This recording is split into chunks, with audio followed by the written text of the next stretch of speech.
नमस्कार. रक्षिताज किचन मराठीमध्ये आपलं सर्वांचं स्वागत आहे. आज आपण आमरस पुरी बनवणार आहोत. त्यासाठी मी 4 आंबे पातेल्यामध्ये पाणी टाकून भिजवून घातलेले आहेत. तर आता आपण पुरी बनवण्यासाठी सामान घेतलेलं आहे. मी 2 ते 3 चमचे तेल घेतलं आहे, 1 वाटी रवा घेतलेला आहे आणि गव्हाचं पीठ घेतलेलं आहे. तर आता आपण पुढच्या कृतीकडे वळूया. तर आता आपण ज्यामध्ये पीठ मळतो ते ताट घेतलेलं आहे. त्यामध्ये आपण जो 1 वाटी रवा घेतलेला आहे तो चाळून घेणार आहोत.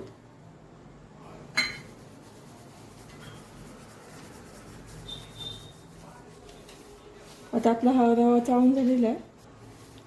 आता आपण ह्याच्यामध्ये 1 चम्मच तेल टाकणार आहोत.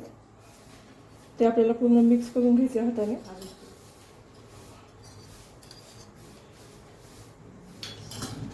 आता आपण हे मिक्स करूया.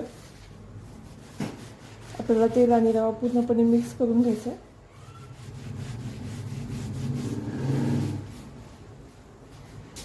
तर आता आपलं तेल मिक्स करून झालंय. मी ह्याच्यामध्ये पाणी टाकते.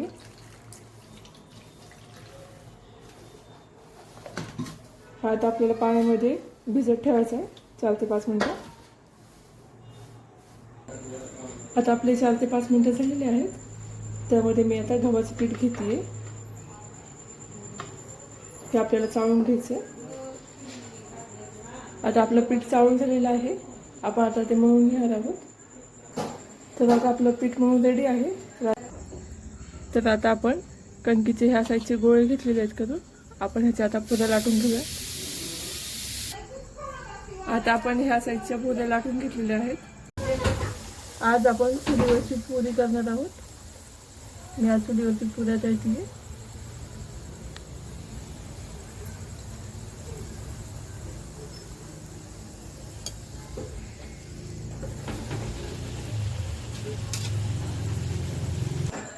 आता आपण आंब्याचा रस करणार आहोत.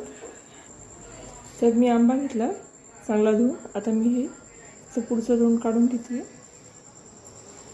आता आपण कट करतोय.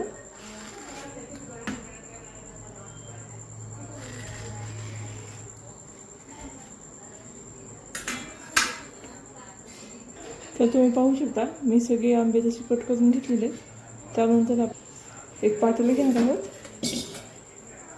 आता मी 1 स्पून घेतला आहे. आता आपण हे असं स्पूनने काढून घेणार आहोत, जेणेकरून आपल्याला आमरस करायला मेहनत कमी लागते आणि डबल धुण्याची गरज लागत नाही. तर मी हे सगळं काढून घेते त्याचा.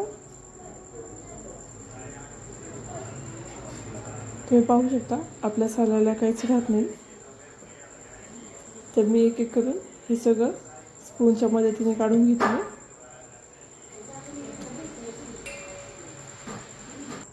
आता आपलं आंब्याचं सगळं काढून झालेलं आहे.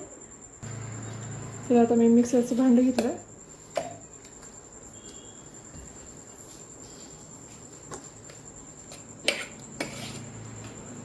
त्यामध्ये आपण थोडीशी साखर टाकणार आहोत.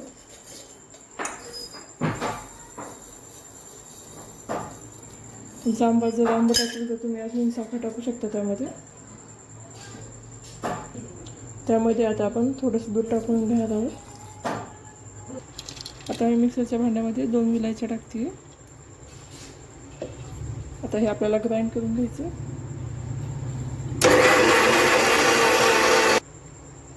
आता मी आमरस केलेला आहे तो एका भांड्यामध्ये काढून घेणार आहे.